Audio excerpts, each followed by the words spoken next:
será que está tendo condicionamento de arbitragem de olho no Grenal? Não, imagina, claro que não. O Inter e o vice de futebol colorado José Olavo Bisol postaram nas redes sociais contra um suposto condicionamento de arbitragem que estaria rolando nos bastidores do Gauchão. Desculpa, já começamos errado. Tem que ter linha do tempo.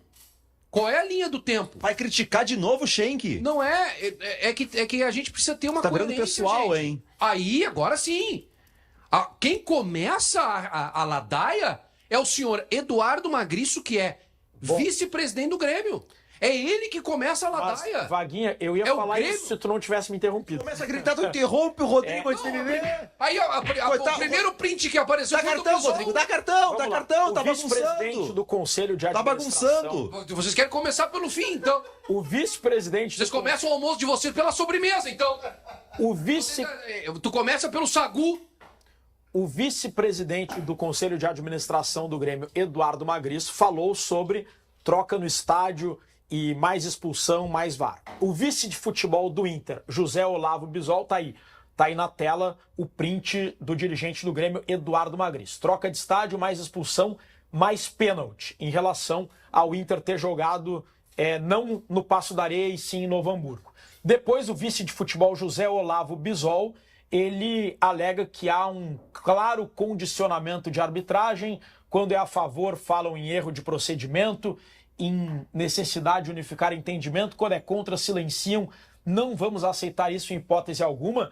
Comentando um tweet institucional do Inter que fala a imparcialidade deveria ser regra, não exceção. Ou seja, o Inter usou o seu perfil oficial para falar isso. Tá, e quem falam? Falam de erro de procedimento, necessidade de unificar. Pois é uma boa pergunta. Quando é contra, silenciam. Não quem sei. falam? Não quem sei. fala? Quem silencia? Não sei. Porque falando por mim, que tem gente ficou brava com o meu tweet sobre o lance da expulsão, eu sou mal.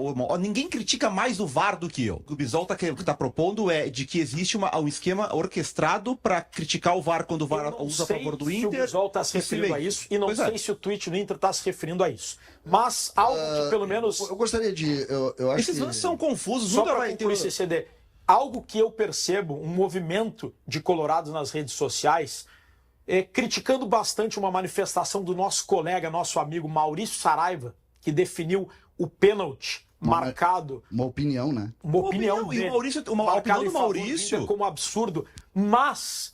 e é uma opinião legítima do Maurício. Mas todas essas pessoas esquecem que a Rádio Gaúcha, o Grupo RBS, tem um analista de arbitragem chamado Jory Vasconcelos, que estudou, que fez o curso da Federação de Arbitragem e que disse que todos os lances marcados naquele jogo foram corretos. A expulsão do jogador do São José e o pênalti marcado em favor do Inter.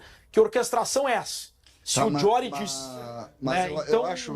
que é a voz da arbitragem do Jory, né? Até nós tivemos uma discussão que eu considero muito boa no final do jogo, só não tenho certeza se foi no final, acho até que foi antes do jogo, que eu fiz alguns contrapontos ao Jory.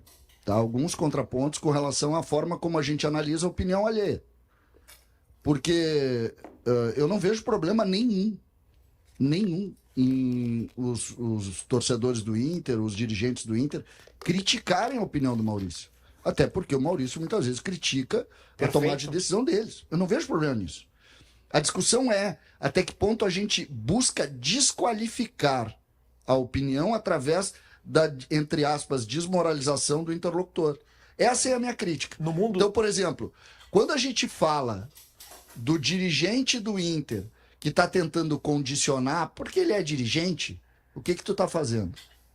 Tu está simplesmente desqualificando o interlocutor porque tu não acredita no que ele está dizendo. Porque tu não gosta do que ele está dizendo. E essa, para mim, é a discussão que nós temos que avançar, nós temos que passar por isso.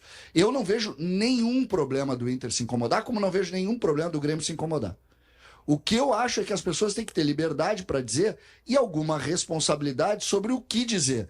De tudo que a gente ouviu, de tudo que a gente está dizendo, o que eu digo, o que o Vaguinha diz, os contrapontos que a gente faz, nunca tem uma ofensa ao interlocutor. Eu e o Vaguinha, a gente discorda. E nunca tem uma ofensa ao interlocutor. Agora, alguns movimentos, por exemplo, e para mim tem um movimento, tá, Vaguinha? Um movimento que é ruim, que é um movimento de um eu não vou citar aqui, porque não tem necessidade de citar, que aconteceu ontem, sugerindo que se mexa com os patrocinadores de quem tem a opinião alheia. Aí, Teve a isso? opinião contrária. Teve. Pô. Isso, para mim, é um outro ponto. Que aí é uma coisa meio de totalitarismo, aquele papo que a gente conhece. Agora, tirando este ponto, criticar. O que me Eu incomoda... não que gosto tudo quando a faz gente parte. desqualifica. Tá, eu acho que Por tudo- exemplo, o Bisol, tá?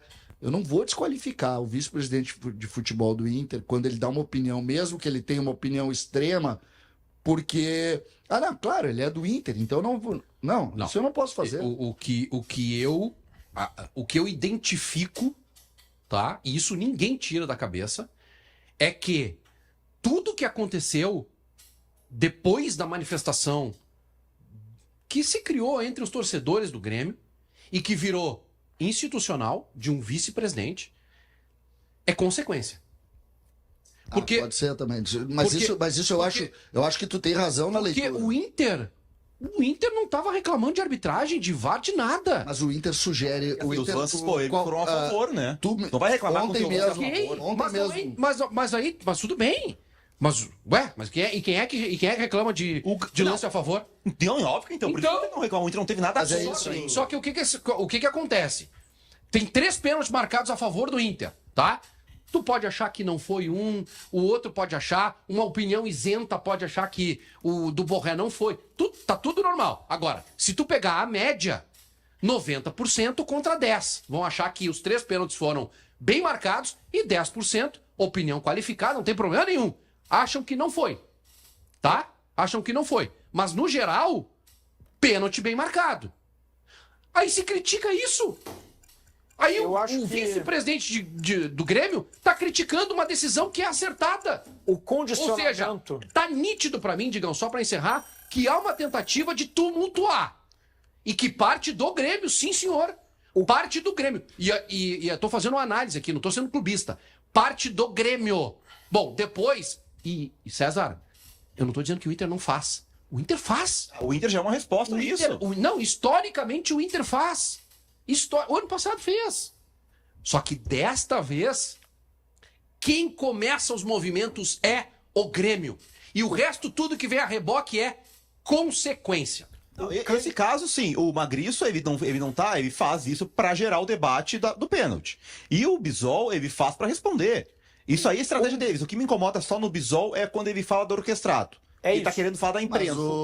Mas eu não acho. Quando é entre Aí eles, tá- dirigentes, É uma pressão, Tá, mas- é uma pressão de monte de Aspone que tá na volta, Sim. que fica, vocês não vão falar nada. Aí o cara Mas, vai ter que ir lá e se manifestar. Monari, assim, ó, e a sobre favor o dos orquestrado, dirigentes, tá? Sobre o orquestrado, e a discussão era exatamente em cima de tu desqualificar a opinião pela utilização ou do complô ou do orquestrado. Quando o Magriço fala, ele também diz, vai ser difícil o Octa. Por que ele diz isso? Porque ele entende também. sim, tá querendo É uma funcionar, forma óbvio. de falar em orquestramento. Agora, o que eu quero tentar avançar, e acho que o Vaguinha pegou bem, o Vaguinha tem toda a razão. Isso é um processo, tá? Que tem início, dessa vez com o Grêmio, outras vezes com o Inter. Se nós tivermos essa leitura, nós vamos dar o tamanho que merece essa conversa. Só que nós não podemos sempre atacar o interlocutor. É só isso que eu peço. O A gente não condicionamento- pode simplesmente atacar o interlocutor, porque a gente não gera o debate. Claro. O condicionamento de arbitragem existe desde sempre.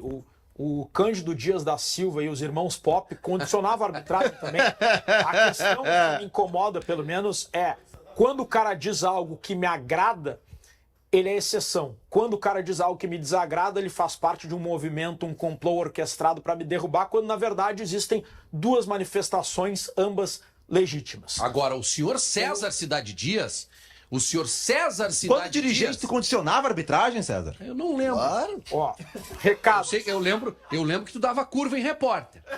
Isso eu lembro. Tem colorados aqui elogiando o Vaguinha. O Marcos diz... Não, esse aqui diz que o Vaguinha tá insuportável. Que baita elogio. Obrigado O Ale- pelo elogio, Digão. Esse aí foi o mais perto de elogio que tivemos. Não, o Ale diz assim, boa vaga. O Alan Lipper diz que o problema do Saraiva foi dizer que o pênalti marcado foi absurdo. Bom, É a opinião dele. Contestar a bola que pegou no braço, tudo bem, mas a palavra absurdo ficou meio ruim. Mas o Maurício retirou a palavra absurdo ontem no sala de redação. Ah, importante. Ele retirou o absurdo. Leonardo Não sei se Krause. resolve. E aí, gostou desse corte? Ó, tem muitos outros conteúdos legais, curtinhos, para vocês acompanharem com a gente aqui no Segue o Fio. Dá uma olhada.